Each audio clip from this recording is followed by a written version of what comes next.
अस्सलामुअलैकुम dear students. आज 13.8 topic है ईएमएफ यानी electromotive force and the potential difference. इसको हम डिस्कस करते हैं।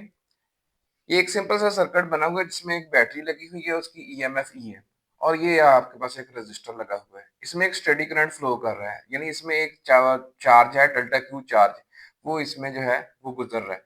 अच्छा, जितना चार्ज यहाँ पे इस रेजिस्टेंस में से गुजर रहा है ना, मीनवाइल उसी टाइम पे वो डेल्टा क्यू चार्ज जो है वो इस जो है बैटरी के इनसाइड से भी गुजर रहा है। अच्छा, जो चार्जेस का जो एक्सटर्नल सर्किट में फ्लो है वो यहाँ पे from the higher potential to the lower potential है, लेकिन बैटरी के अंदर जब चार्ज फ्लो कर रहा होता है वो from the lower potential to the higher potential move करता है, यानी नेगेटिव टर्मिनल से पॉजिटिव टर्मिनल की तरफ।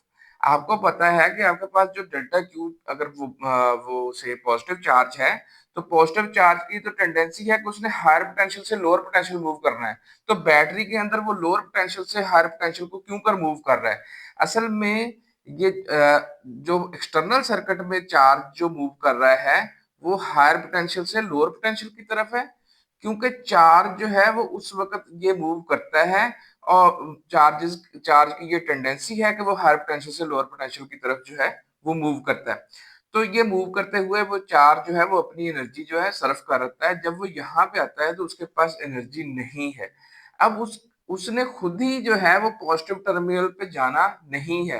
अच्छा, अब इसका मतलब है कि बैटरी उसके ऊपर वर्क करती है। बैटरी उसके ऊपर वर्क करती है और उसको लोअर पोटेंशियल से हायर पोटेंशियल तक ले जाती है। सो डेल्टा डब्ल्यू ये work done by the battery है, जो कि डेल्टा क्यू चार्ज पर किया जा रहा है। तो यही आपके पास delta W by delta Q जो है ये आपके पास ईएमएफ है।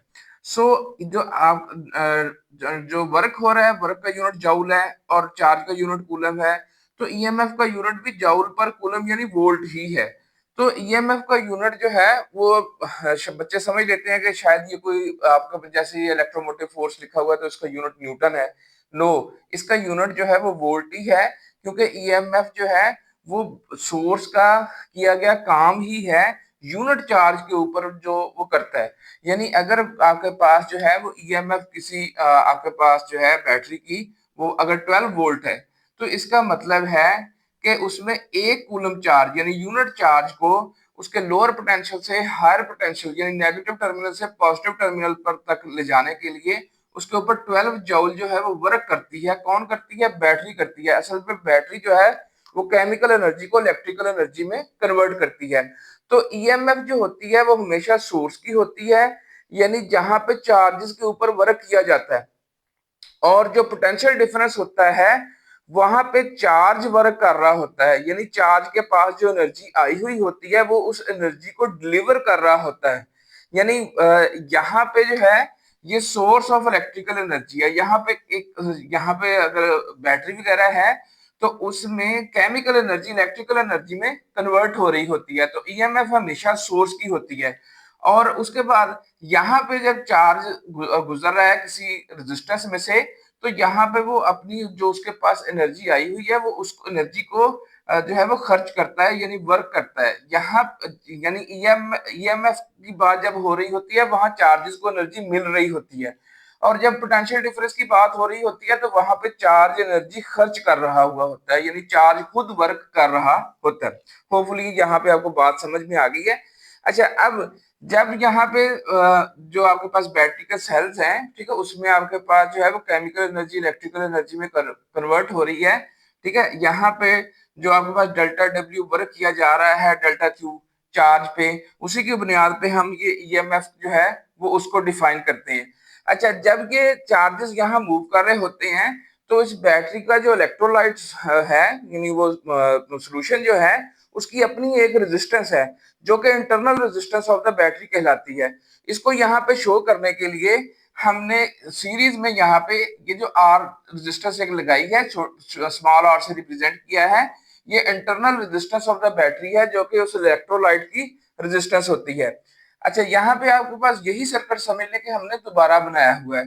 अच्छा, यहाँ पे ये एक्सटर्नल रेजिस्टेंस आ गई, ये बैटरी की इंटरनल रेजिस्टेंस को भी अलग से यहाँ पे शो किया गया, और ये जो है वो सीरीज में लगी हुई है। ये आपके पास दरम्यान में वोल्ट मीटर अटैच किया गया है।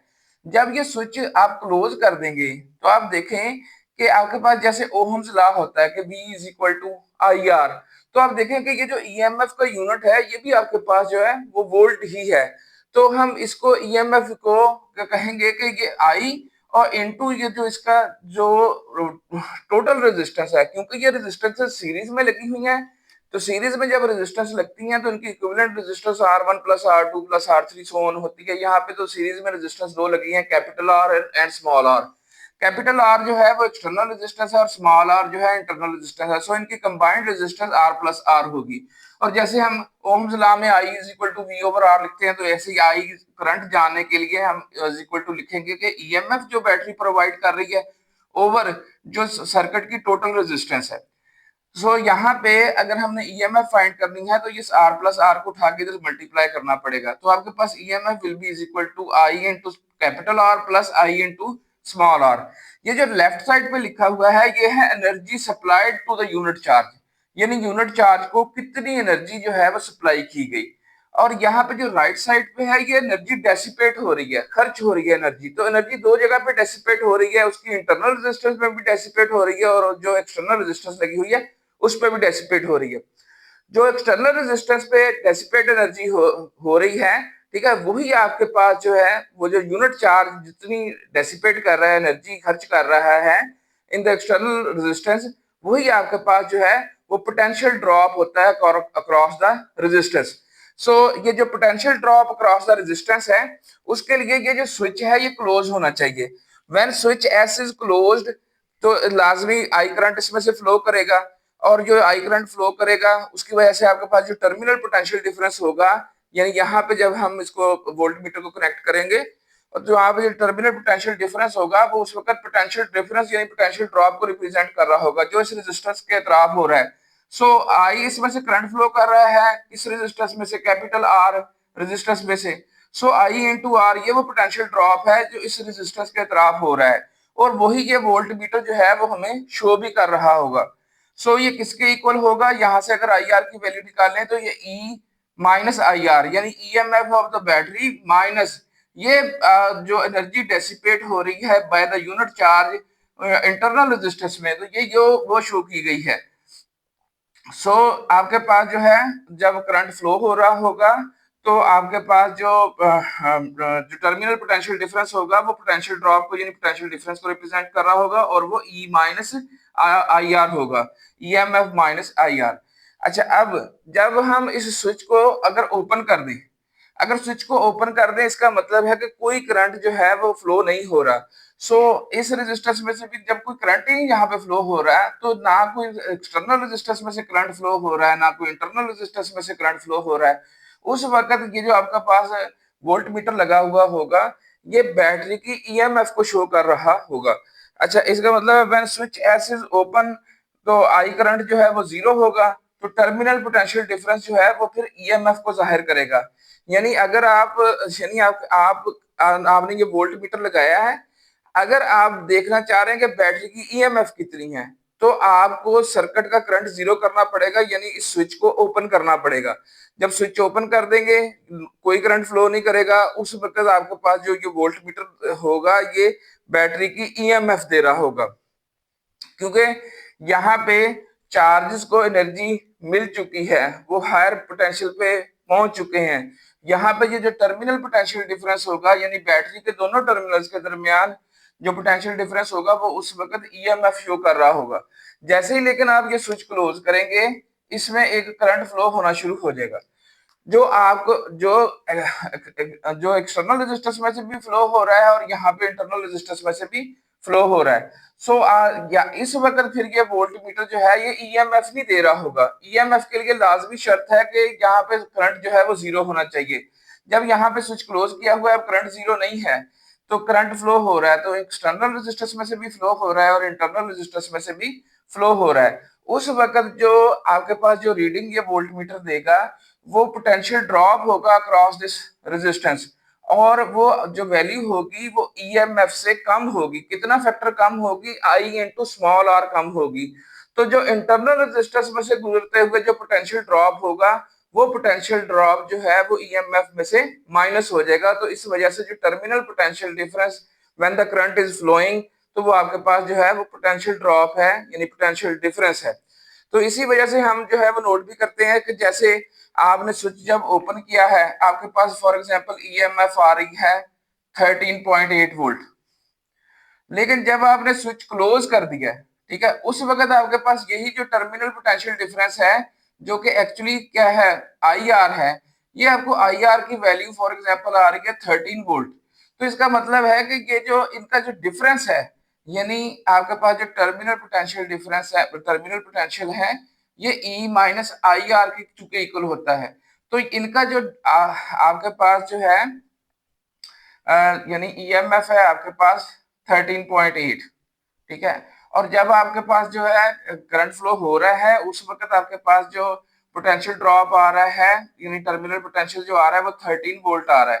तो इसका मतलब ये हुआ कि ये जो आपके पास जो है जो पोटेंशियल ड्रॉप इंटरनल रेजिस्टेंस में होगा, वो लाजमी जो है वो 0.8 वोल्ट होगा। तो इस वजह से जब आपके पास जो है स्विच हम क्लोज करते हैं, तो जो टर्मिनल पोटेंशियल डिफरेंस होता है वो potential drop cross the resistance दे रहा होता है, और वो बैटरी की जो ईएमएफ है उसकी निस्बत जो है इंटरनल इंटरनल रेजिस्टेंस में जो पोटेंशियल ड्रॉप हो रहा है उतना फैक्टर वो कम होता है।